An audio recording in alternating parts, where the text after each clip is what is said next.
दिख रहा है ये स्क्रीन तुमको? हाँ ना, कोई बोलो। ठीक है, तो ये था इतना सा, जिसका कुछ किसी ने स्क्रीनशॉट लेना रह गया तो वो ले लो। ये वाला इतनी सी स्टडी जो हमने करी थी इस side, descriptive, observation method, case study, natural laboratory वाली, और ये 4 चीज़ें हम कर चुके हैं। Cohort study, cross sectional, cross equational, और ये लॉन्गिट्यूडनल, ये लास्ट टाइम हमने कर ली। अब कोहार्ट या क्रॉस सेक्शनल इसमें भी डाली जाती है, कई बार इसमें अलग डाली जाती है। ऑब्जर्वेशन के 2 पार्ट्स, डिस्क्रिप्टिव, और ये पूरी चेन बनती है, और एक पॉइंट पे कि अकॉर्डिंग टू पार्टिसिपेंट्स ये अलग कर दिए जाते हैं। और या फिर क्या किया जाता है कि डिस्क्रिप्टिव और एनालिटिकल ऐसा 2 करके, और जो ये तीनों चारों चीज़ें थी वो ऐसे बांट ली जाती है। मतलब कैसे भी क्लासिफाई किया जा सकता है, तो मैंने इसको अलग से करा हुआ है, या तो इस तरीके से क्लासिफाई कर रखा हुआ है, या 2 पार्ट्स में ऐसे क्लासिफाई कर रखा हुआ है। ठीक है, तो अगला जो है वो है ऐसा अपना स्टडी डिज़ाइन। तो स्टडी डिज़ाइन के अंदर ऐसा सा कुछ होता है जो मैंने तुमको पिछली बार दिखाया था। ये क्या होता है ये कर लेते हैं, जो इसके बीच में जो हम पढ़ रहे थे पहले वो ढंग से पढ़ लेते हैं, ये तुमको नया कंसेप्ट बताऊंगी। ये बताया था स्टडी डिज़ाइन क्या है, वो डेफिनेशन वाइज बता देती हूँ, वो बता देंगे। इंटरवेंशनल, नॉन इंटरवेंशनल का वर्ड तुम्हें अभी तक बता चुकी। इंटरवेंशन जब हम छेड़छाड़ करते हैं, मेडिसिन देते हैं, कुछ और कुछ कर रहे हो उसके साथ में, वो होता है इंटरवेंशन। और जब हम नॉन इंटरवेंशन मतलब हम उसके साथ कुछ नहीं कर रहे हैं, सीधा ऑब्जर्व कर रहे हैं, तो लगभग जो ये सारी वाली स्टडीज़ थी इसके ये हम लगभग कर चुके हैं, और कोई 1-2 रह गई तो वो भी कर लेंगे। तो ये इस साइड की आती है। हम पिछली बार ये कंप्लीट करने के बाद मैंने तुमको ये बताई थी सबसे पहले कि इंटरवेंशनल वाले के अंदर कि वो जो हम 1-2 टाइप की है, प्री क्लिनिकल और क्लिनिकल। प्री क्लिनिकल के अंदर वो जो लैब में होती है, तो वो लैब वाली लैब कोई भी चीज़ लैब में होएगी, मतलब कोई भी चीज़, कोई मेडिसिन, नई मेडिसिन या पुरानी मेडिसिन पे जब आप दोबारा से काम कर रहे हो तो उसमें आएगी, दिक्कत आएगी, तो आ सकती है। तो इस वजह से पहले उसको लैब में चेक किया जाता है। तो प्री क्लिनिकल लैब वाली, ये तुमको पहले बताया था कि इन विट्रो इन विवो, और उसके अंदर करते हैं क्या, उसकी स्क्रीनिंग टेस्ट करते हैं, tested on isolated organs and bacterial culture, एक उसके ऊपर प्लेट के ऊपर, मैकेनिज्म ऑफ एक्शन क्या उसका हो रहा है, टॉक्सिसिटी क्या हो रही है, कंफर्मेटरी टेस्ट कि वो सच में काम कर रहा है, या फार्माकोकाइनेटिक्स, ऐसे करके। तो ये सारा कुछ इधर वाले में चलता है। अब हमने लास्ट टाइम जो पढ़ा था वो पढ़ा था क्लिनिकल ट्रायल्स। क्लिनिकल ट्रायल्स मैंने, ये स्क्रीन खुल नहीं रही थी तो मैंने तुमको वैसे ही बताया था, तो उसमें थोड़ी सी गड़बड़ थी। गड़बड़ क्या थी कि मैंने बताया था कि फेज 0, 1, 2, 3 ऐसे बोलते हैं, कई जगह 1, 2, 3, 4 होगा, या किसी भी तरीके से इसको डिफाइन किया हो, या 1.1, 1.2 ऐसे करके कुछ लिखा हो, पर मुद्दा यही होता है कि जो पहले वाली होती है उसके अंदर लगभग 50 से 100, फिर अगले में 100 से 300, फिर 100 से 1000, या फिर लार्ज पॉपुलेशन, अंदाजा सा होता है, कोई हार्ड एंड फास्ट रूल नहीं है, पर अंदाजा सा होता है। जैसे फेज 0 वाले में एक्सप्लोर कर रहे होते हैं, फेज फर्स्ट वाली के अंदर ड्रग प्रोविंग करते हैं, मैं लास्ट टाइम गलती से यहाँ बता दिया था, लेकिन इसमें एक्सप्लोर करते हैं।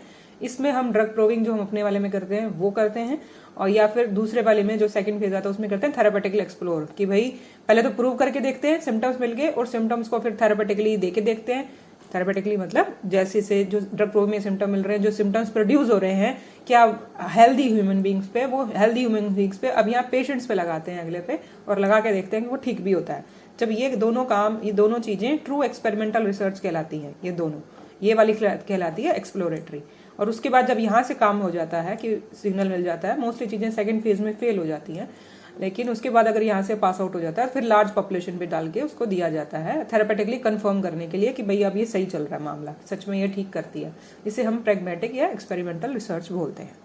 ठीक है, तो ये चार्ट है जो नरेंद्र सर ने बताया, और लगभग शायद ये 0, 1, 2, 3 का वो भी फॉलो करते हैं, WHO भी, शायद यही वैक्सीन वगैरह का हम यही सुनते हैं। 0 ट्रायल में थी, फेज 1, 2, 3, इसको कैसे भी मतलब बोल लो, वो कोई बड़ी बात नहीं है जहां से तुम क्लासिफिकेशन ले रहे हो। तो ये चीज है, ठीक है। तो अब जो हम करेंगे इसमें से कुछ जो रहेगी वो भी करेंगे। आज सिर्फ मैं तुमको ये, क्योंकि ये बहुत सबसे इंपॉर्टेंट चीज है, ये ढंग से मैं तुमको दोबारा पढ़ा देती हूँ, क्योंकि बीच में पिछली बार थोड़ा सा कंफ्यूजन रह गया था। तो ये चीज मैंने पोस्ट कर दी थी, उसके बाद अपने दोबारा करते हैं। एक सेकंड को,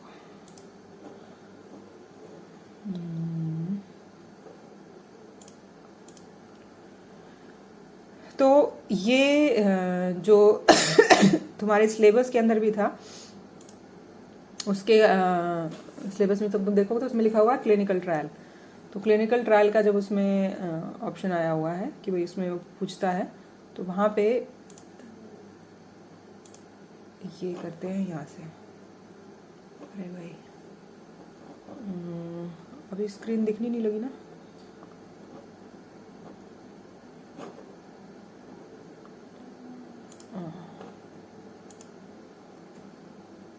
आप दिख रही है स्क्रीन? दिखी अब?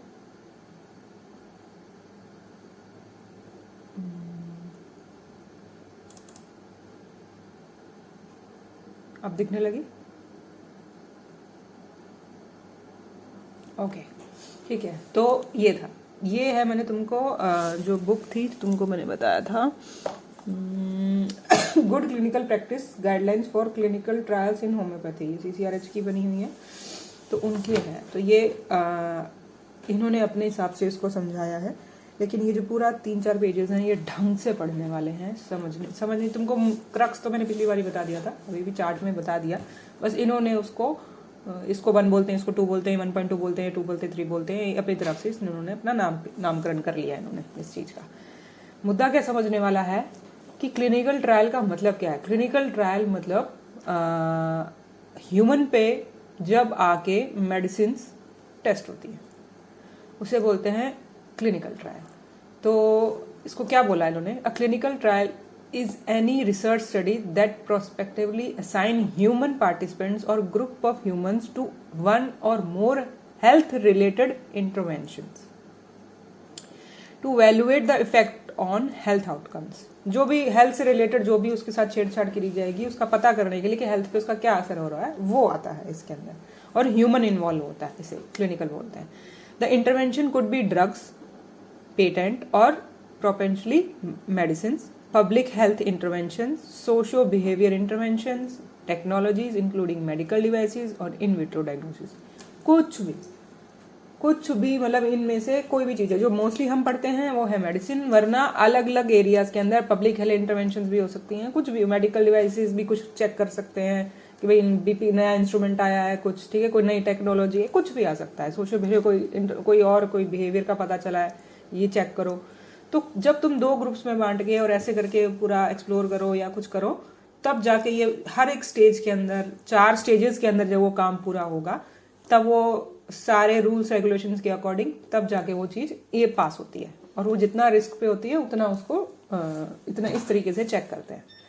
अब क्या होता है कि कोई भी अगर ह्यूमन इन्वॉल्व हो रहा है या एनिमल इन्वॉल्व हो रहा है तो हम ह्यूमन राइट्स वाले या एनिमल राइट्स वाले होते हैं, ठीक है, कि भाई कुछ ऐसा नहीं करना कि भाई इनको डिस्टर्ब करो, तो ऐसा कुछ। तो बेसिक्स जो इनके राइट्स के होते हैं, कुछ नियम होते हैं, तुम कुछ भी करोगे उनके साथ में तो तुमको वो कुछ नियम फॉलो करने होते हैं। तो हमारे होम्योपैथी में जैसे ये इसमें बताए हैं, तो इसके आगे वाले पेज पे भी है ये बहुत जरूरी है, ये अपने आप तुमको सर्च करने पड़ेंगे। नाम बता देती हूँ, जैसे clinical trials related to homeopathy can be defined as clinical research studies conducted using intervention identified as homeopathic medicine. The drug and cosmetic act 1940, जो इसके अकॉर्डिंग ये ड्रग और कॉस्मेटिक रूल्स होता है, as amended for time to time ये change होता रहता है, लेकिन जो ओरिजिनल जहां से ये शुरू हुआ था वो 1940 में कुछ बना है ऐसा कोई एक्ट, और टाइम टू टाइम उसमें कुछ ना कुछ एडिशंस होते रहते हैं। उसमें क्या बोला गया है, होम्योपैथिक मेडिसिन कैसे डिफाइन किया गया है उसके अंदर, homoeopathic medicine as any drug which is recorded in homoeopathic provings और therapeutic efficacy of which has been established through long clinical experience as recorded in authoritative homeopathic literature of India and abroad, and which is prepared according to the techniques of homeopathy pharmacy and covers a combination of ingredients of such homeopathic medicines but does not include a medicine which is administered by parental route, perinatal route, sorry क्या बोलेंगे, PARENTAL हाँ ठीक है, ठीक है। तो इससे तुम्हें क्या पता चला कि वहां पे जो ये बोल रहा है कि भी हम क्लिनिकल ट्रायल्स में होम्योपैथिक मेडिसिन दी जा रही हैं, तो होम्योपैथिक मेडिसिन कहते किसे हैं, ये होम्योपैथी मेडिसिन की डेफिनेशन डाल दी किसके according, drug and cosmetic according, rule के अकॉर्डिंग कि होम्योपैथी मेडिसिन होती क्या है। तो ये एक बहुत इंपॉर्टेंट पॉइंट है कि जब क्लिनिकल ट्रायल लिखने लगो तो क्लिनिकल ट्रायल में क्लिनिकल ट्रायल क्या होता है वो लिखना है, और क्लिनिकल ट्रायल में हम होम्योपैथी मेडिसिन यूज करते हैं।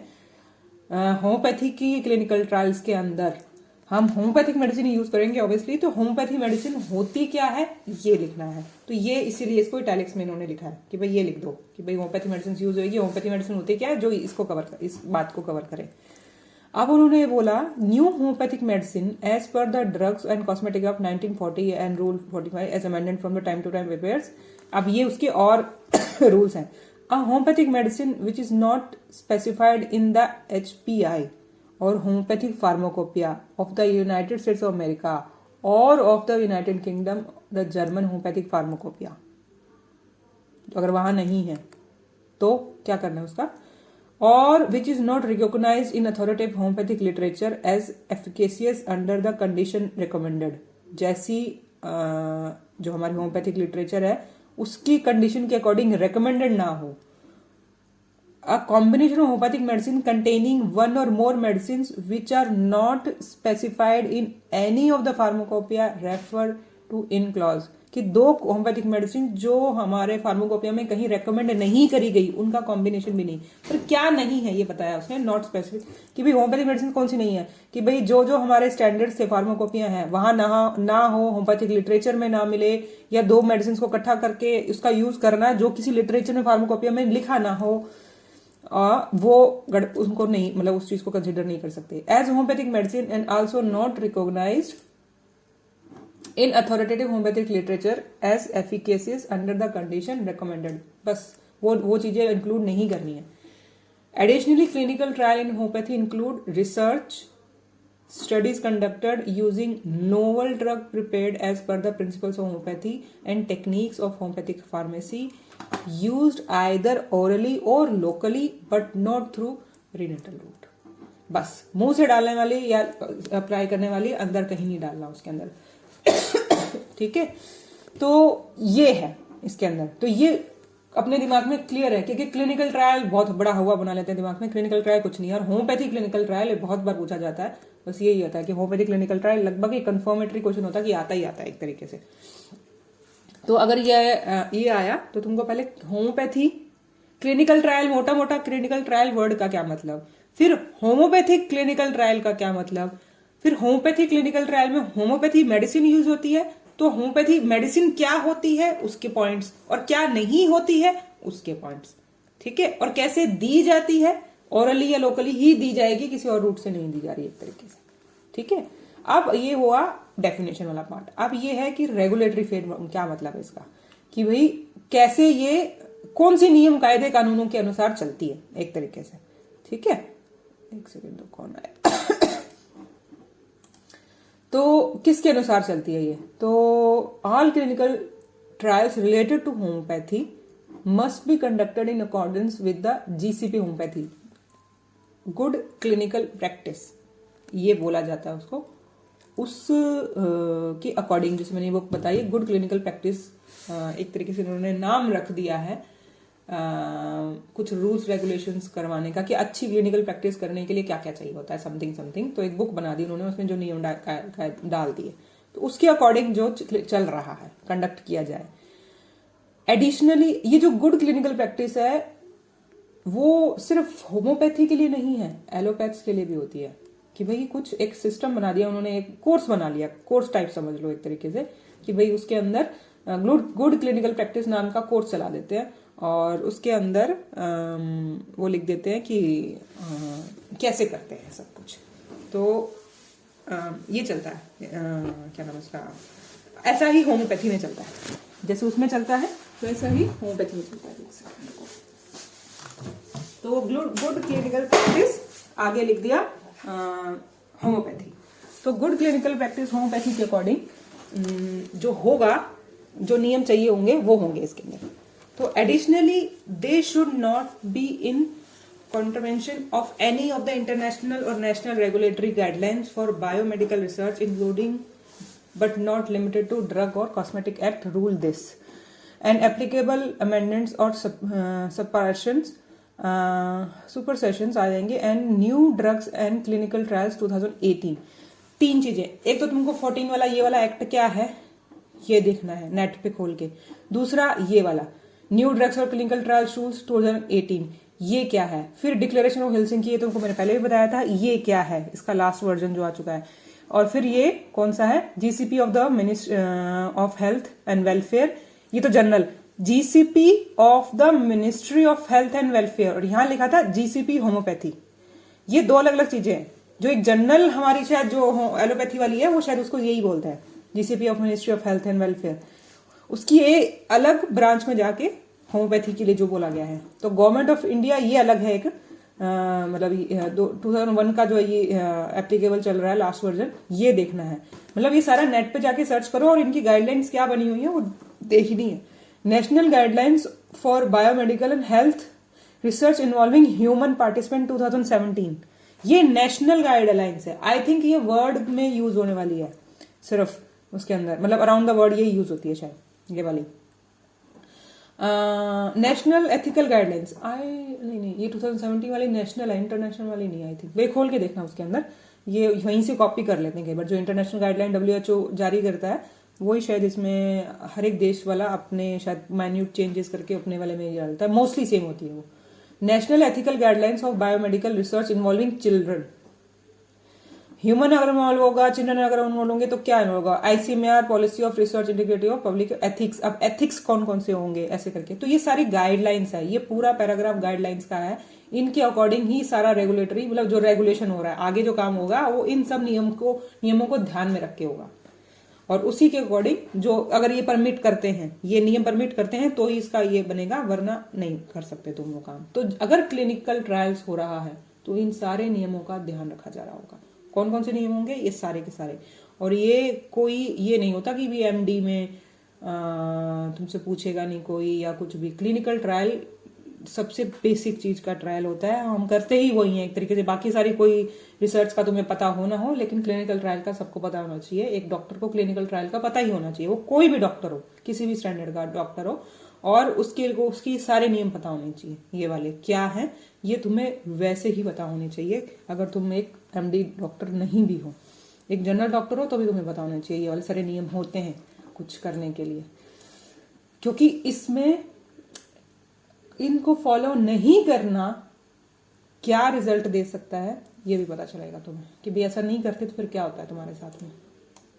कई लोगों के जो लाइसेंस कैंसिल हो जाते हैं ना, ऐसा ही होता है, इन कुछ नियम गड़बड़ कर दिए।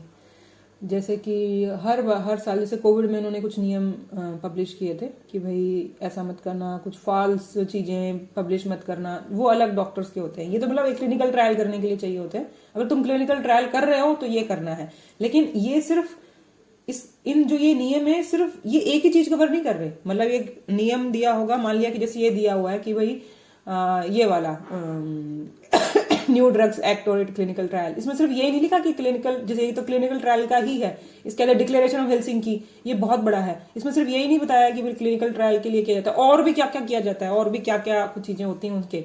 तो ये तो कुछ एक पार्ट है। मतलब ये जो नियम दिया रखा होगा, जैसे GCP of ministry of health and family welfare government of India, ये बहुत बड़ा होगा। जैसे 50 पेज का जैसे मान लिया अगर ये है तो उसमें से 4-5 पेज या 10 पेज ये क्लिनिकल ट्रायल पे होंगे, बाकी चीजें किसी और चीज पे दे रखी होंगी। तो ये वैसे तुम्हें पता होना चाहिए, क्योंकि इसमें बहुत कुछ एक्स्ट्रा तुम्हें पता चलेगा उसके बारे में। उसमें से कुछ एरिया जैसे क्लिनिकल ट्रायल का होगा, ऐसे एक डॉक्टर के लिए क्या, मतलब कौन कौन से डॉक्टर के लिए कितनी कितनी छूट है। मतलब अगर तुम बाय चांस किसी की डेथ हो जाए तुम्हारी मेडिसिन से तो तुम्हारे पे क्या होगा, ठीक है। और या कोई मेडिसिन एक्सपायर मिल गई, तुम्हारे पास कोई इंस्पेक्शन करने आ गया, तो अब एक होम्योपैथ्स के लिए क्या रूल है कि भाई एक होम्योपैथ फार्मेसी मतलब अपनी मेडिसिन अपने पास रख सकता है और खुद ही बना के देता है, या उसका असिस्टेंट बना के देता है, कोई जो भी है।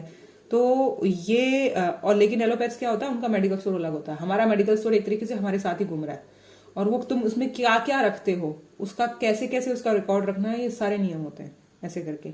तो अगर वो किसी ने इंस्पेक्शन कर दी, और इंस्पेक्शन करेगा कौन, वही बंदा करता है, इसे ड्रग इंस्पेक्टर बोलते हैं। वही बंदा जो मेडिकल स्टोर्स के अंदर अगर गलत तरीके से, नॉर्मल जो मेडिकल स्टोर्स हैं एलोपैथी वाले, अगर उनके यहाँ पे वो मान लिया कोई बैन मेडिसिन मतलब बैन मेडिसिन तो अगर वो खरीद ही रहा है, बेच रहा है, वो तो बात ही अलग होगी, वो तो एक तरीके से जेल ही जाएगा। लेकिन अगर जो बिना प्रिस्क्राइब करी हुई मेडिसिन, जैसे कि स्लीपिंग पिल्स होती हैं, अगर जब तक कागज पे डॉक्टर लिख के नहीं देता स्लीपिंग पिल इसको बंदे को चाहिए, वो बिना कागज के मेडिकल स्टोर वाला किसी को बेच नहीं सकता। अगर बेचता पाया जाता है और उसकी कंप्लेंट कहीं मिल जाती है, तो बिना स्लिप के तूने स्लीपिंग पिल दी कैसे, तो उसका लाइसेंस कैंसिल हो सकता है। मतलब ये पैसे आते हैं वो बात अलग है, बीच में घपला होता है, लेकिन खतरा ये होता है कि भाई ये इतनी सीरियस चीजें होती है। एक मैंने माइन्यूट सा एग्जांपल दिया, ऐसे बहुत सारी चीजें होती हैं कि बिना प्रिस्क्रिप्शन के कोई ड्रग, कुछ क्रिटिकल ड्रग्स होती है बिना प्रिस्क्रिप्शन के नहीं देनी। कुछ जैसे पैरासीटामोल है, ऐसे करके कुछ फ्री ड्रग्स हैं जो बिना प्रिस्क्रिप्शन के तुम दे सकते हो, कफ एंड कोल्ड की, ऐसे करके जरूरी नहीं है, ऐसे करके कुछ फ्री है। तो नियम आए ना उन लोगों के लिए, और लेकिन ये नियम है कि जो डॉक्टर है वो तो सिर्फ लिख के दे सकता है एलोपैथ्स के अंदर, कि वो लिख के दे सकता है कागज पे, लेकिन वो अपने कैबिन में, अपने अंडर मेडिकल स्टोर उसका नहीं होगा। जो हॉस्पिटल्स के अंदर मेडिकल स्टोर होता है, उस डॉक्टर ने उस मेडिकल स्टोर का अलग से लाइसेंस लिया होता है कि भाई मेरा हॉस्पिटल है, मैं प्रिस्क्राइब भी करूंगा, और मैंने इस मेडिकल स्टोर का लाइसेंस लिया हुआ है, जो एक फार्मेसी करा हुआ बंदा इसमें बैठेगा और वो सारी दवाइयां देगा।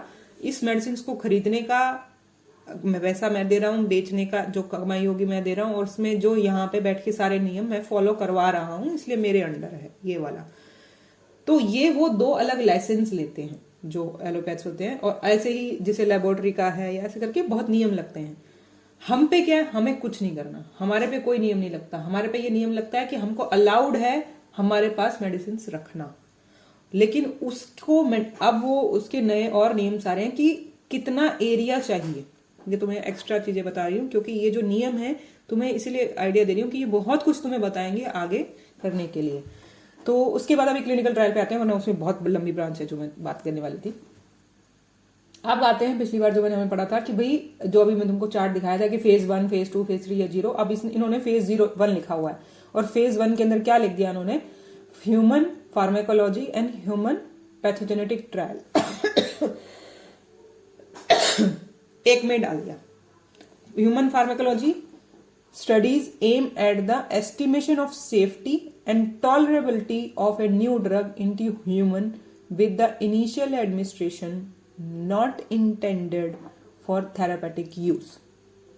ये फर्स्ट स्टेप जो है फार्माकोलॉजी वाला, फर्स्ट स्टेप इन्होंने फेज फर्स्ट ए लिख दिया इसको, जिसमें पहली चीज में वो ये देख रहे हैं कि भाई वो सेफ्टी और टॉलरेबिलिटी है। न कोई नई मेडिसिन है जो ह्यूमन की बॉडी में जाके सिर्फ यही चेक कर रहे हैं कि भाई सेफ है और बॉडी को टॉलरेबल है, बस। It is conducted in healthy volunteers to check the safety and toxicity of a new homeopathic drug referred as interventional investigational homeopathic product or IHP in this document for human use and identify the maximum tolerated dose देखी जाती है कि maximum क्या दे सकते हो तुम इसको, इन tincture form और आइडेंटिफाई फर्स्ट सेफ्टी या डेल्यूशन फॉर्म में, दोनों ही फॉर्म के अंदर हर चीज में आता है। तो उन्होंने ये सबसे पहले देखा क्या इस फेज के अंदर कि भाई टॉक्सिसिटी चेक करनी है और सेफ्टी चेक करनी है, और मैक्सिमम कितनी अमाउंट में तुम दे सकते हो, ये वाला। ठीक है, इसे प्री क्लिनिकल टॉक्सिसिटी स्टडी भी बोलते हैं एक तरीके से, वही तो तुमको मैंने दिखाया था उसके अंदर प्री क्लिनिकल। तो जो मैंने दिखाया था इंटरवेंशन और नॉन इंटरवेंशन, इंटरवेंशन में प्री क्लिनिकल और क्लिनिकल बताया था। यहाँ पे प्री क्लिनिकल वाला जो एरिया है उन्होंने इसी का फर्स्ट ए बना दिया इन्होंने यहाँ पे। ठीक है, ये वो ज्यादा प्रैक्टिकल है, शायद वो ज्यादा यूज भी होता है, सर ने वही चार्ट बताया था, लेकिन मुझे ऑफिशियली ये मिला CCRH का कागजों में मिला है, ये मुझे बुक में मिला है, तो मैं तुमको ये दिखा दिया कि हो सकता है तुम कोई पूछे या करे तो तुम्हें ये पता हो, लेकिन वो शायद गोल्ड स्टैंडर्ड है, वो सब जगह वही लागू होता है, तो तुम्हें वो भी पता होना चाहिए ऐसे करके। And nature of adverse events, जिस उसका जो भी अगर उसका कुछ खराब असर आ रहा है बॉडी पे, तो वो सब चेक करते हैं। The trial should be closely observed and monitor to identify safety, mostly यही है। फॉर एग्जिस्टिंग होम्योपैथिक मेडिसिन, ये तो है नए के लिए टॉक्सिसिटी चेक करो, नए के लिए सेफ्टी चेक करो, कोई टॉक्सिक उसके अंदर कोई एडवर्स इफेक्ट तो नहीं आ रहा, सब ये चेक करें। अगर फॉर एग्जिस्टिंग ऑलरेडी जो मेरे पास मेडिसिन है 4000, उसका क्या कर रहे हैं? For existing homoeopathic medicine which are recorded in the homoeopathic pharmacopoeia और whose safety has been established by traditional clinical अर्ज usages and records in authoritative literature, reverse pharmacological studies can be conducted in animal model। कि जो हमें पता है 4000 medicine, जो हमारा literature बता चुका था कि भी ये ठीक है, भाई पहले हमारे पास इतना लिटरेचर उसका सेफ्टी का भी 200 साल पहले ही वो प्रूव हो चुकी है, उसको दोबारा क्या करना है? तो उसमें क्या कर रहे हैं कि ये बार में एनिमल्स में डाल के देख रहे हैं उसको चेक करने के लिए किसी और तरीके से, animal model to substantiate their therapeutical potential. और क्या कर सकती है? Instead of human pharmacological studies, हो सकता है उसका कुछ लिमिटेशन रह गया हो, मतलब कुछ रह गया उसमें खोजने के लिए, वो खोजना, नया कुछ खोजना स्टार्ट करने के लिए, नई कोई उसमें ये भी ठीक करती है, शायद ये और ठीक करने लग जाए, समथिंग कुछ पता करने के लिए। Animal studies must be conducted in compliance with the legal provision and regulatory guidelines for animal research, उन्हीं के अकॉर्डिंग। अभी तक ह्यूमन वाले बता दिए, एनिमल वाले इसमें कुछ बताया नहीं, वरना एनिमल वालों के भी रूल होते हैं। तो मतलब ऑलरेडी जो है नया है तो सीधा वो बता दिया उन्होंने, और ऑलरेडी जो है, जो मैक्सिमम हमारे पास 4 मेडिसिन है, उनको अगर एक तरीके से देखा जाए ना, तो ये रिवर्स क्यों बोल रहा है फार्माकोलॉजिकल स्टडी? क्योंकि हम लैब में चेक करने के बाद ह्यूमंस पे आ गए उसको देने के लिए। अब हम ह्यूमंस में तो कर ही रहे हैं, एक्ोनाइट तो ह्यूमंस में दे ही रहे हैं, लेकिन हम उसको दोबारा से जाके एनिमल में चेक कर रहे हैं। तो हम बैक गियर क्यों डाल रहे हैं? हमें पता है हम उस रास्ते से निकल आए और सब स्टेप्स में उसको हाँ बोल दी, सेफ्टी बोल दी, लेकिन अब हम दोबारा से उसको जीरो से शुरू कर रहे हैं, मतलब दोबारा से उसको एनिमल में डाल रहे हैं, और एनिमल हमारा फर्स्ट स्टेप होता है कुछ देने का, कुछ पता करने का। तो हम दोबारा से रिवर्स जा रहे हैं, पता क्या करने के लिए कि उसमें कुछ नया अप्रोच तो नहीं आ गया, कोई नई चीज तो नहीं जो हमने मिस कर दी, जो पिछले वालों ने ना करी हो। ठीक है, तो अब इसका सेकंड है first B drug proving trials, इसलिए ये इसी वर्ड की वजह से ये कंफ्यूज करता है मुझे। ड्रग प्रूविंग ट्रायल्स और होम्योपैथिक पैथोजेनेटिक ट्रायल्स। अब यहां पे इन्होंने सारी वही कर दी है ड्रग प्रूविंग वाली। It is one of the most important and foremost step of homeopathic drug development and is an essential prerequisite for inclusion of any drugs in the homeopathic pharmacopoeia। यहाँ पे ये पहला स्टेप है ये करने के लिए कि उसको ड्रग प्रूविंग में तो डालना ही पड़ेगा। Drug proving is a unique process of application of A homeopathic drug preparation on healthy human beings. Drug proving is conducted to identify the pathogenic effect of the drug substance and intend to collect possible therapeutic indications, which are then subjected to clinical validations in subsequent phases of clinical trial। पहले उसका पता करना कि क्या क्या ठीक कर सकती है, उसके बाद क्लिनिक में जाके मतलब क्लिनिकल वैलिडेशन करना कि हाँ सच में ये ठीक करती है जो पाया गया। Proving should broadly follow any of the protocols or guidelines by CCRH और यूरोपियन, उन्होंने जो भी बोला उसके किसी भी बॉडी को पकड़ के, किसी भी बॉडी मतलब ये कोई भी जो संस्था है उसके अकॉर्डिंग जो रूल रेगुलेशन दिए गए हैं, उन रूल रेगुलेशन के अकॉर्डिंग जब तुम कर रहे हो तो सब ठीक है। ड्रग प्रूविंग भी रूल रेगुलेशन के अकॉर्डिंग होती है। कौन अब वो तुम रूल रेगुलेशन किसके, CCRH के हैं या यूरोपियन कमेटी है होम्योपैथी की उसके हैं, या homeopathic pharmacopoeia convention United states है उसके हैं, मतलब कहीं से भी आए पर है उनके। All new drugs can to be included in homeopathy must be first proved on healthy human volunteers.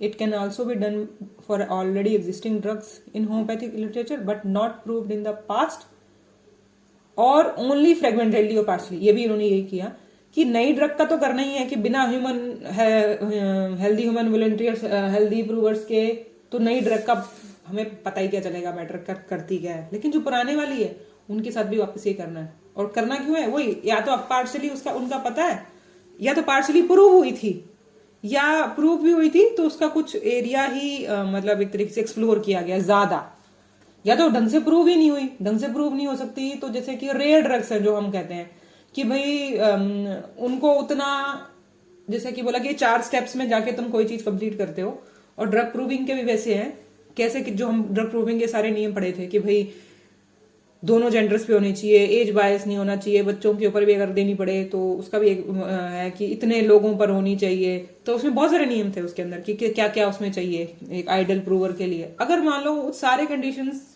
नहीं फॉलो किए गए, उसमें सिर्फ एक मेल पे करके छोड़ दी और वहीं से सिम्टम्स ले रखे हैं, फीमेल पे प्रूविंग की नहीं, तो हाफ प्रूविंग है। एक तो वो प्रूविंग ही ढंग से नहीं हुई, और दूसरा कि अगर वो ढंग से प्रूव हुई तो उसका एक पर्टिकुलर एरिया ही एक्सप्लोर किया गया। मान लिया कि भाई वो अगर उसने सबसे पहले लीवर के सिम्टम्स दे दिए तो कुछ टाइम के अंदर उसके लीवर ही एक्सप्लोर किया है, बाकी सिम्टम्स एक्सप्लोर ही नहीं किया। अगर लीवर के अलावा कोई और सिम्टम्स आने में बहुत टाइम लग रहा हो बाय चांस, तो शायद उतना वेट नहीं किया गया। तो ये पॉइंट्स है उसके अंदर। तो ये बहुत दिमाग में क्लियर रखने वाला होता है कि ये हमें कहाँ हेल्प करती है, क्योंकि ये ऑलरेडी आज के टाइम में आई थिंक जितना मुझे पता है इंडिया में 7 कॉलेजेस हैं जो ड्रग प्रूविंग करवाते हैं। उसके अलावा ड्रग प्रूविंग नहीं होती है, जितना मुझे आइडिया है, जितना मुझे पता है, मे बी प्लस माइनस, जो सेंटर से अलाउड है। उसमें से एक कॉलेज है लखनऊ वाला कॉलेज है। बाकी भी तो है, कोलकाता वाले में भी करते हैं और इसमें भी करते हैं, और पूरा ऐसे ही प्रोटोकॉल्स फॉलो होते हैं। और तो तुम्हारे पास तो शायद ड्रग प्रूविंग का प्रोटोकॉल भी आई थिंक हमें तो पूछा गया था, तुम्हारा पता नहीं मुझे तुम्हारे सिलेबस में है कि नहीं, चेंज हो गया, वरना हमें ड्रग प्रूविंग का प्रोटोकॉल पूछते थे जो CCRH ने दिया है। कैसे ड्रग प्रूविंग करते हैं, कौन सा वॉलंटियर, मतलब किस किस का नाम होता है, मतलब जैसे कोई स्टडी कंडक्ट करते हैं तो ये एक ड्रग प्रूविंग एक स्टडी है एक तरीके से। तो इसको कैसे कंडक्ट करते हैं, तो कंडक्ट करने के लिए कौन कौन से बंदे चाहिए, वो क्या क्या काम करेंगे, उसके बाद किस बंदे का क्या काम होगा, उसको कैसे नोट किया जाएगा, ये वो पूरा मेथड है ड्रग प्रूविंग का। और हम क्या पढ़ते हैं ऑर्गेनन में हमने पढ़ा है कि वो जो ड्रग प्रूविंग करेंगे वो अलग मेथड, मतलब क्या बोला, क्या क्या नियम फॉलो होने चाहिए एक तरीके से, वो एक अलग उसका एक्सप्लेनेशन है एक तरीके से। लेकिन जो पूरी स्टडी कंडक्ट कैसे की जाएगी, कितने लोग इन्वॉल्व होंगे, कैसे उसका रिसर्चर का हेड कौन होगा, वो हेड क्या काम करेगा, ऐसे करके, तो ये उसका पूरा सिस्टमेटिक मेथड है इसके अंदर। तो वो प्लस जो करना चाहिए नहीं करना चाहिए और आइडियली कैसे करना चाहिए, वो ऑर्गेनन वाला पार्ट है। तो वो हमसे पूछा जाता था, आई डोंट नो तुम्हें नहीं, पर ये बहुत इंपॉर्टेंट पॉइंट होता था ये वाला। Reproving of drugs already recorded in homeopathic literature और in the homoeopathic pharmacopoeias can also be undertaken to expand और validate the existing proving records. वही बात आ गई, ठीक है। अब जो सेकंड इसने बोला है, सेकंड फेज यहाँ बोला है इसने एक्सप्लोरेटरी स्टडी, तो इसलिए कह रही हूँ कि ये कुछ कॉन्ट्राडिक्शन है, लेकिन तुमको दोनों पता होना चाहिए, तुम्हारे दिमाग में दोनों क्लियर होना चाहिए। द इंफॉर्मेशन गैदर्ड फ्रॉम, और कोई पूछे वाइवा में पूछ ले, अगर तुम उसको दोनों लिखाओ बहुत अच्छा है कि भाई CCRH ने अपनी बुक में ये लिखा हुआ है और मैंने ये सारा एक्सप्लेन कर दिया, लेकिन जनरल ये फॉलो होता है, तो तुमने दोनों चार्ट बना दिया एक तरीके से। एक्सप्लेन किसको कर दिया ऐसे करके, बात तो है एक्सप्लेन करने की, उसके अंदर आता क्या, ड्रग प्रूविंग वाली जहां पे भी हेडिंग आए, भले वो 1 नंबर पे है, 2 नंबर पे है, 3 नंबर पे, कहीं पे भी आ रही है, हो तो ड्रग प्रूविंग ही रही है उसके अंदर, और उससे ड्रग प्रूविंग से पहले जो होना चाहिए वही हो रहा होगा। तो ये जो स्टेप्स हैं वो सही फॉलो हो रहे हैं, भले वो स्टेप्स के नाम कैसे भी रखे हो।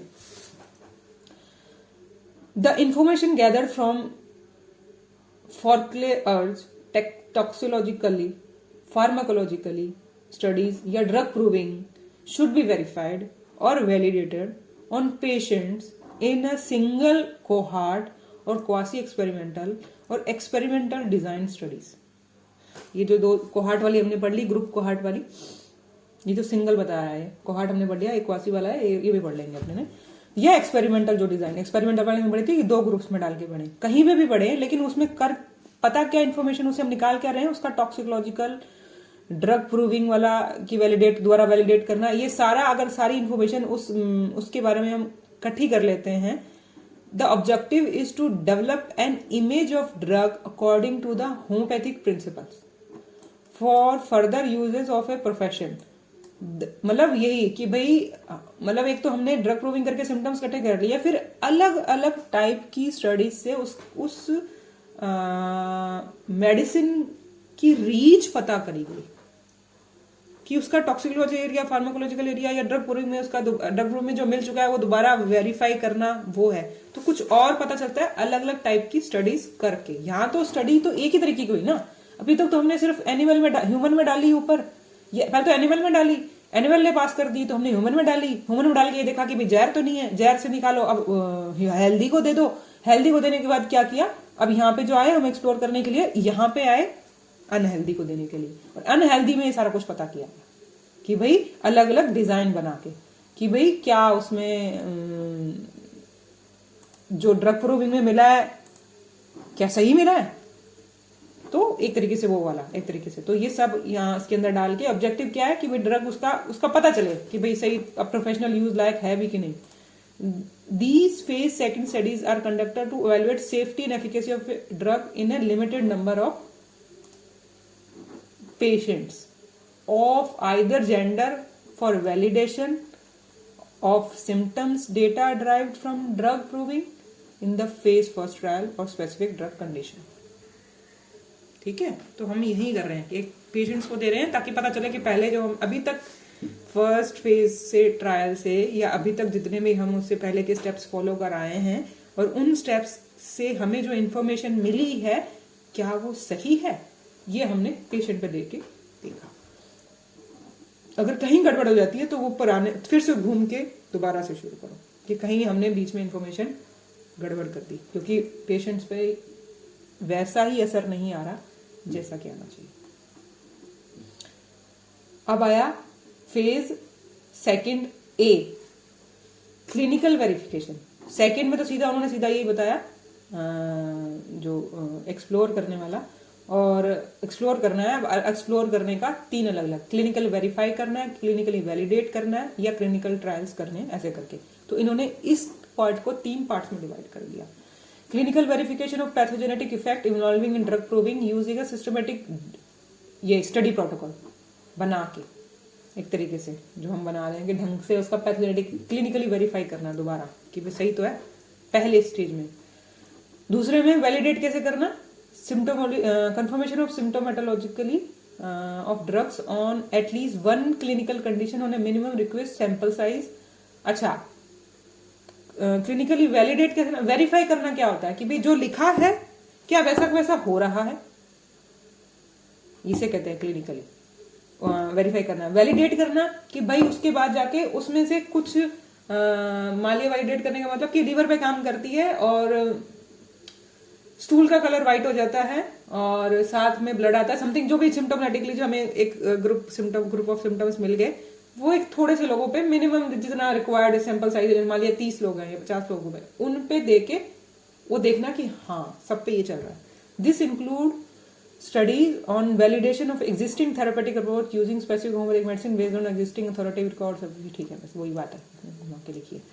Clinical trial in therapeutic or preventive homeopathic preparations and practice on a sample calculated statically. ये बात बहुत ध्यान से पढ़ने वाली होती है कि हम बोल रहे हैं सैंपल. हम सैंपल का मतलब जो मैंने बताया था आगे और बताऊंगी कि पिछली बार भी बताया था कि जिन लोगों पे हम मेडिसिन दे के देखेंगे वो 500 लोगों 1000 लोगों मिनिमम कितने होते हैं, जैसे 30 से स्टार्ट करते हैं, 30 लोग मिनिमम होना चाहिए जब तुम कोई ट्रायल कर रहे हो. वो क्यों होते हैं वो आगे बताऊंगी. एक टेस्ट लगता है कि इससे कम अगर लोग होंगे तो शायद तुम्हारी स्टडी से जो रिजल्ट आएगा वो सही नहीं होगा. जैसे कि तुमने कोई बात 2 लोगों से पूछी और दोनों ने बोला कि हाँ भाई ये तो ऐसे ही है, और बाकी 50 लोगों की बात ही कोई अलग हो, तुमने 50 लोगों से पूछी ही नहीं, पता चले आधे शहर को मतलब बात ही कोई अलग थी, तो तुम एक आ जाता है कि यार तुमने 2 ही लोगों से की बात सुन के ये बात मान ली. तो इसे कहते हैं कि बहुत छोटा सैंपल साइज है. अगर तुम बाकी लोगों से बात पता करते तो वो तुम्हें सही बात बता देते. तो कम से कम किसी बात को ये कहते हैं कम से कम ये भी जो ट्रायल करते हो कम से कम वो 30 लोगों पे करना होता है. 29 में भी करते हो तो गलत कर देते हो. आइडियली तो 29 का कोई मतलब नहीं वैसे तो, पर थ्योरेटिकली ये कि तुम 30 लोगों पे करते हो तो वो ठीक है, माना जाता है कि शायद वो सब पे लागू होगा, उस सैंपल को सही मान लिया जाता है एक तरीके से. तो लेकिन हर एक स्टडी का कितने लोगों पे करी जानी चाहिए ये कैलकुलेट होता है अलग अलग. तो इसने स्पेशली ये लिखा हुआ है कैलकुलेटेड स्टैटिकली कि भाई जो तुम क्लिनिकल ट्राई कर रहे हो और जो जिस काम के लिए कर रहे हो, किस मेडिसिन के लिए कर रहे हो, कुछ भी कर रहे हो, वो कितने लोगों पे करनी है तुम कैलकुलेट करोगे. Conducted on exploratory study design, इस डिजाइन के अकॉर्डिंग करोगे. एग्जिस्टिंग होम्योपैथिक ड्रग्स जो ऑलरेडी हैं उसको वो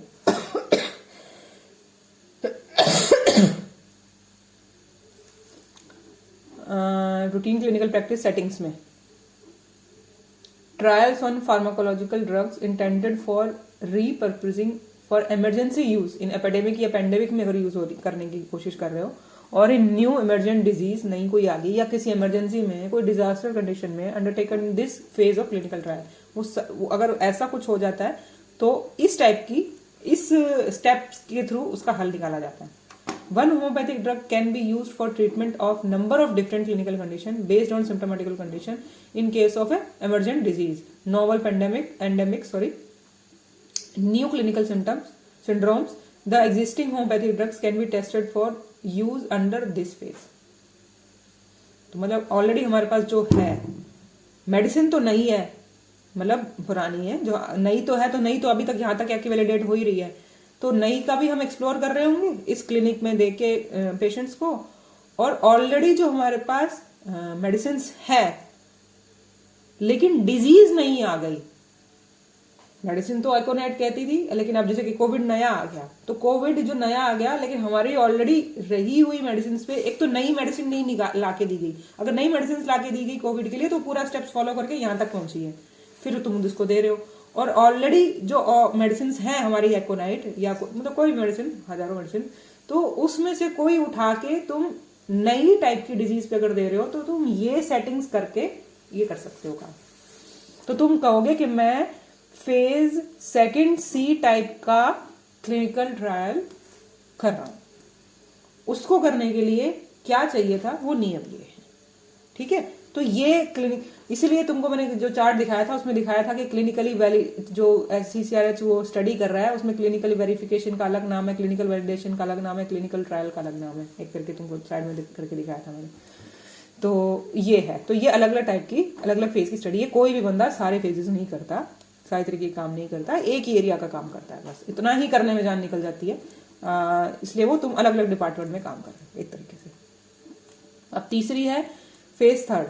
फेज थर्ड में क्या कर रहे हो, confirmatory studies, randomise control trial, comparative trial. Randomise तुमको मैंने बता ही दिया, कंफर्म कर रहे हो फॉर थर्ड फेज में for of efficacy of drug in particular disease condition existing और न्यू और इमर्जिंग. कोई भी है, कोई भी पर्टिकुलर कोई डिजीज है, भले थी या नई आ गई या धीरे धीरे कोई नई बन रही है, is determined during these trials. The test drug or the treatment profile is compared to a standard treatment or standard of care of a placebo, whichever is more appropriate as per ethical principle in patients of either sex. मतलब अब वो जो drug test करोगे वो कैसे करोगे कि भाई या तो जैसा कि स्टैंडर्ड ट्रीटमेंट एक प्रोफाइल होती है, जैसे कि ये मेडिसिन है, ये काम करती है, जो तुमको मैंने फोटो भेजी थी एक बीच में स्टैंडर्ड ट्रीटमेंट की. सबसे पहले जो किताब की मैंने शायद तुम्हारे फोटो भेजी थी वो देखना कि किसी मेडिसिन का स्टैंडर्ड ट्रीटमेंट गाइडलाइन क्या चल रहा है, मतलब वो कैसे कैसे काम करती है. ये तुमको एक बुक का मैंने तुम्हारे को भेजा भी था, तो इसके अंदर वो क्या करते हैं, जैसे कि उन्होंने स्टैंडर्ड ट्रीटमेंट, ठीक है, जैसे ब्रोंकाइटिस लिया इन्होंने और ब्रोंकाइटिस पे इन्होंने रिसर्च करी और उसके बाद उन्होंने देखा कि भाई ब्रोंकाइटिस को ठीक करने के लिए होम्योपैथी मेडिसिन कौन कौन सी बढ़िया है, एक तरीके से 10-15 कोई इन्होंने निकाली होगी और उसको ट्रीट करने का एक स्टेप बाय स्टेप प्रोसीजर बनाया होगा कि भाई ऐसे करना, ऐसे करना, ऐसे करना, ऐसे करना, ऐसे करके एक प्रोसीजर तैयार किया गया. जैसे कि एलोपैथ में तुमने ये प्रोटोकॉल सुना होगा, अरे इसको खांसी आ रही है, 20 दिन से ज्यादा हो गया है, तो जाके इसका स्पूटम चेक कराओ. स्पूटम चेक होएगा और उसके बाद में टेस्ट होगा, स्पूटम में कुछ मिलेगा तो सेकंड उसका प्रोसीजर ये होगा कि भाई इसको टीबी का इंजेक्शन वो लगाया जाएगा कंफर्मेटरी, और उसके बाद वो पॉजिटिव आएगा, अगर नेगेटिव आएगा तो उसके तो स्टार्ट कहां से हुआ कि अगर 20 दिन से ज्यादा खांसी आ रही है तो उसके बाद ये करना है, ये आता है तो ये करना है, ये आता है तो ये करना है, तो ये पूरा एक प्रोसीजर हो गया. तो उसको करने का प्रोसीजर, ऐसे ही ट्रीटमेंट करने का प्रोसीजर जो होता है पक्का पक्का एक तैयार किया जाता है. ऐसे हमारे वाले में, क्योंकि होम्योपैथी में इंडिविजुअलिस्टिक होती है, लेकिन कुछ एक मोटे तौर पर ये स्टैंडर्ड बनाने की कोशिश कर रहे हैं. आई डोंट नो वो कितना सही है या गलत है, पर एक तैयार किया है. तो इन्होंने ये बोला कि जब ड्रग टेस्ट की जाएगी तो ऑलरेडी जो स्टैंडर्ड्स जो चल रहे हैं, ये ट्रीट कैसे करता है, ये मेडिसिन इतना ही ठीक कर पाती है, ये इसी स्टेज के लिए है, आई थिंक, मतलब इतनी ज्यादा इन्फ्लेमेटरी स्टेज से ज्यादा ठीक नहीं करती है. जो भी इन्होंने स्टैंडर्ड्स बनाए हैं वो स्टैंडर्ड को मैच कर रही है वो ड्रग, वैसे ही ठीक कर रही है या दो मतलब प्लेसिबो से ज्यादा बेटर है, मतलब वो क्या इन्होंने उसको किस सेटिंग में उसको बिठाएंगे। रैंडमाइज कंट्रोल, क्योंकि कंट्रोल ट्रायल जब बनाओगे तो दो ग्रुप्स में डिवाइड करोगे ना, तो और ये कंपैरेटिव ट्रायल कर रहे हो, ये तो बता रहा है तुमको कि भाई तुम कैसे कर रहे हो, या तो कंट्रोल वाले के साथ प्लेसिबो के साथ कंट्रोल कर रहे हो, या कंपेयर कर रहे हो, दो मेडिसिन को कंपेयर कर भी सकते हो ऐसे करके। These studies can be unicentric और multicentric on a statically predetermined sample size. Unicentric और मल्टीसेंट्रिक मतलब एक ही सेंटर में हो रही है। देखिए हम जैसे मैं जहां मैं रहती हूँ वहाँ गवर्नमेंट हॉस्पिटल है या होम्योपैथी का हॉस्पिटल है, मान लिया कि चलो कॉलेज है अपना लुधियाना कॉलेज है, तो एक ही सेंटर पे हो रही है, या मल्टी सेंट्रिक कभी 3-4 कॉलेजेस मिला के या उनके हॉस्पिटल्स मिला के अलग अलग एरिया पे होती है। चाहिए क्यों, मतलब कोई एक सेंटर पे होगी या मल्टी सेंटर पे होगी, ये डिसाइड कौन करेगा, उसका सैंपल साइज पहले से। तो these also include studies conducted for development of approaches in homeopathic practice. अब यही बताएगा ना कि भाई आगे हमको होम्योपैथी प्रैक्टिस में जाके इन चीजों को कैसे कैसे अप्लाई करना है, based on homeopathic philosophy and practice over the years in terms of identify most suitable medicine, potency, doses, यही डिसाइड कर रहे होते हैं उन स्टडी से हम कर क्या रहे हैं, of medicine and development of novel therapeutic regimen, क्या देना चाहिए साथ में उनको खाने पीने मैनेजमेंट के लिए। अब आया ये लास्ट पेज, इसमें क्या है, पोस्ट मार्केटिंग स्टडीज। जी बोला the studies further enhance clinical therapeutic और prophylactic utility of homoeopathic medicine. ये क्या है पोस्ट मार्केटिंग स्टडीज का मतलब ये होता है, जो तुमको पहले वाले ग्राफ में दिखाया था, लास्ट में जो स्टेप होता है लार्ज पॉपुलेशन पे जब तुम वो दे देते हो, तो इसको पोस्ट मार्केटिंग स्टडीज इसलिए बोला जाता है कि भाई मार्केट में वो आ गई, उसका प्रचार हो गया, नॉर्मल डॉक्टर उसको यूज करने लगा। नॉर्मल डॉक्टर मतलब तुम रैंडमली सबको नहीं दे देते हो, मतलब जो लोग दोबारा आके बताएंगे, हमारा डेटा दोबारा से स्टडी, क्योंकि ये स्टडी है, फेज है, तो ये ढंग से हो रही होगी, इसमें जो लोग अपॉइंट किए जाएंगे वो अच्छे से मतलब डिफाइन होंगे कौन कौन करेगा कौन कौन नहीं करेगा, तो ऐसे नहीं जनता को जाके मार देते। पर जो लार्ज पॉपुलेशन पे अब दिया जाएगा एक तरीके से, जैसे मान लिया कि अभी तक तो जो हो रही थी कि वो यूनिसेंट्रल या मल्टी सेंट्रिक हो रही थी, मान लिया उसका सैंपल साइज उन्होंने निकाल लिया 3000, 5000 या 10,000, तो इससे पहले वाली जो स्टेप हम करके आए अभी, तो वो यूनिसेंट्रिक या मल्टी सेंट्रिक जो भी हो रही थी, लेकिन सैंपल साइज इतना निकला था। अब इसमें क्या होता है, सैंपल साइज वे लार्ज, मतलब शायद वो सैंपल साइज कैलकुलेट ही नहीं कर रहे होते हैं, ये देख रहे होते हैं कि भाई जितने मैक्सिमम लोगों को तुम दे सकते हो, तो तुमने 10 हॉस्पिटल्स मान लिए और 10 हॉस्पिटल बोला कि अंधाधुंध दो, हजारों में दो एक तरीके से, तो वो लार्ज पॉपुलेशन बोला जाता है। तो लार्ज पॉपुलेशन में जब तुम दोगे तो अब पता चलेगा कि भाई ये जो पिछले फेज तक अभी तक हमको जो पता लगा है, ये अब आम जनता पे जाके बहुत बड़े लेवल पे ये देने से क्या होता है, कुछ गड़बड़ तो नहीं होती। These studies further enhance clinical, therapeutic और prophylactic utility of the homeopathic medicine, इससे यही पता चलता है। और regimens in existing और new emerging diseases of symptomatological या pathological presentation, उनके symptoms जो present हो रहे हैं या उनकी पैथोलॉजी में कोई चेंज आ रहा है, ये सब कुछ पता चल जाएगा।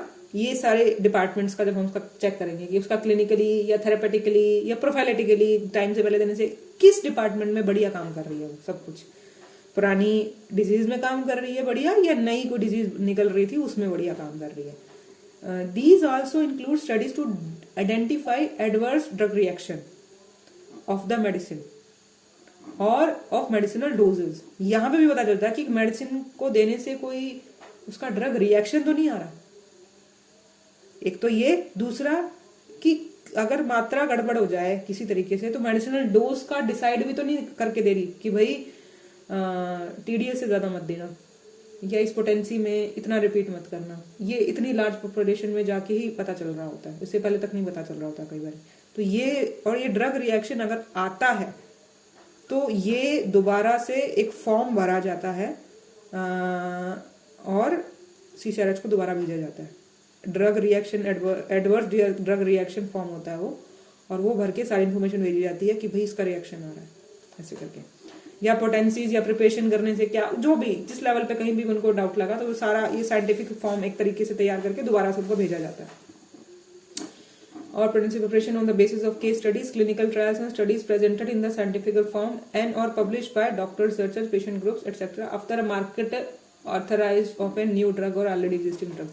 In case of already existing homeopathy drugs, these can be utilized in any of the phase of the clinical trial to generate data of their safety and efficacy, not necessarily required to move in a sequential manner. जो already है उनके लिए नहीं, पिछले तक ही होता है, ये तो जरूरत ही नहीं होती, पता ही है उनका सेफ है यहाँ पे.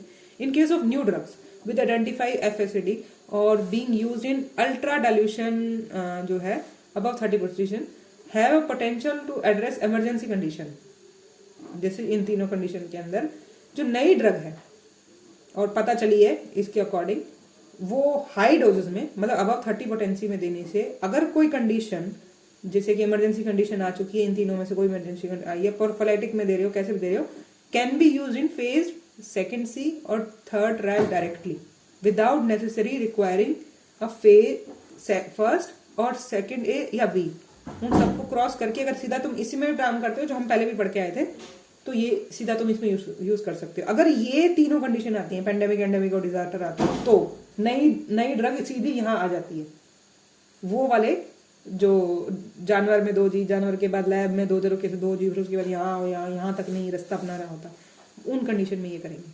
The pros and cons of using novel substance in large scales trial in emergency और disaster situation should be weighed by the investigator.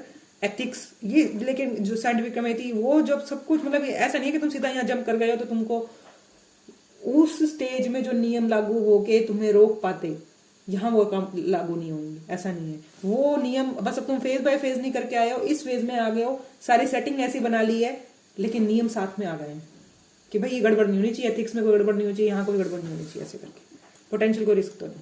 Last point इसका ये तो वो मैंने ऐसे बताया था. वैसे ये इतना यहाँ तक ही खत्म है. 2.3 में क्या बोलते हैं, clinical trial involving integrated management. दो चीजों को मिक्स कर दो जो तुम्हें पहले बता रखा है मैंने. Homeopathy can be integrated with modern treatment methodologies और विद ट्रेडिशनल इंडियन और अदर कॉम्प्लीमेंट्री और अल्टरनेटिव सिस्टम ऑफ मेडिसिन. किसी से भी मिक्स कर दो. मॉडर्न वाली एलोपैथी, कॉम्प्लीमेंट्री अल्टरनेटिव वाली आयुष की जो बाकी चीजें हैं, ट्रेडिशनल जो भी है. Clinical studies can be conducted in such integrated step up where homeopathic medicines can be used as complementary to routine standards, as an adjuvant to the other treatment modalities, or as an alternative for comparative studies. इस line का मतलब है कि एक allopathy medicine चल रही है और उसके अंदर रूटीन में जो उनका काम चल रहा है, लेकिन साथ में कोई चीज बढ़ घट गई तो ये अलग से थोड़ी सी दे दी, या अल्टरनेटिव फॉर कंपैरेटिव स्टडीज की भी ये भी दे दी, ये भी दे दी, ये भी दे के देखो, फिर दूसरी बार ये दे के देखो. जैसे एक दिन वो दे के देखी, एक दिन वो दे के देखी. दिन भी हो सकता है या कुछ भी हो सकता है, किसी तरीके से अल्टरनेटिव कर रहे हो, उसके साथ भी दे रहे हो, स्टैंडर्ड ट्रीटमेंट के साथ में किसी चीज को कवर करने के लिए दे रहे हो, तो दोनों चीजें साथ जा रही है, या ये अलग अलग पार्ट्स में अलग अलग टाइम पे ऑब्जर्व करी जा रही है अल्टरनेटिवली कंपैरेटिव, जैसा स्टडी डिजाइन होगा. या फिर ड्रग्स विद अदर सिस्टम साथ में आयुर्वेदिक दी जा रही है और ये भी साथ में दी जा रही है. Limitations of treatment of one system of medicine can be overcome by use of medicine as adjuvant और अदर सिस्टम ऑफ मेडिसिन. जिसकी लिमिटेशन है उसको कम कर दो जी, जो बढ़िया काम करे उसको बढ़ा दो. मतलब इसका पूरा यही है. ठीक है, बताओ इसमें क्या समझ नहीं आया. आज इतना ही करना है, हो गया टाइम अपना.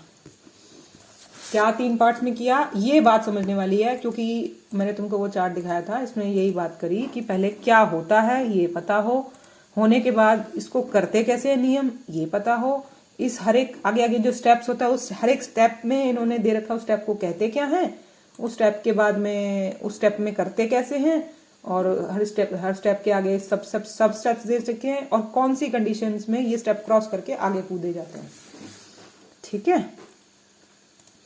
और इसमें कुछ समझ आया नहीं आया, डन आज का. तो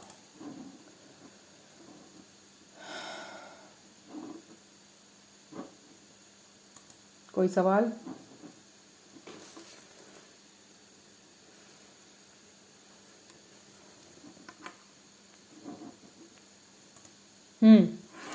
बता उस्मा.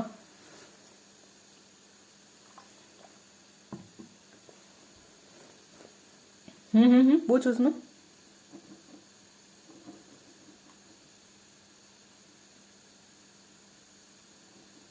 अच्छा कोई बात नहीं, आज समझ तो आ गया ना. ठीक है, क्लियर हो गया ना टॉपिक. बस यही बात है, क्योंकि ये बहुत इंपॉर्टेंट टॉपिक है. ये बहुत इंपॉर्टेंट टॉपिक है। ये तुमने किया ना, ये पढ़ने के बाद पर मुझे बड़ा अच्छा लगा था कि ओ रे अच्छा, मतलब कुछ सच में कुछ सीखा। अभी तक तो जो पढ़ रहे थे अरे बहुत बोरिंग लग रहा था मुझे, ये मुझे कोई प्रैक्टिकल बात पता चली। मैंने कहा अच्छा ये बड़ी बात है, ऐसे वाली चीज़ें। पता नहीं तुम लोगों को कैसा लगा, मुझे बड़ा बढ़िया लगा था कि अच्छा कुछ जानकारी वाली बात पता चली। चलो ठीक है, फिर अगर सवाल नहीं है तो चलते हैं। Good night.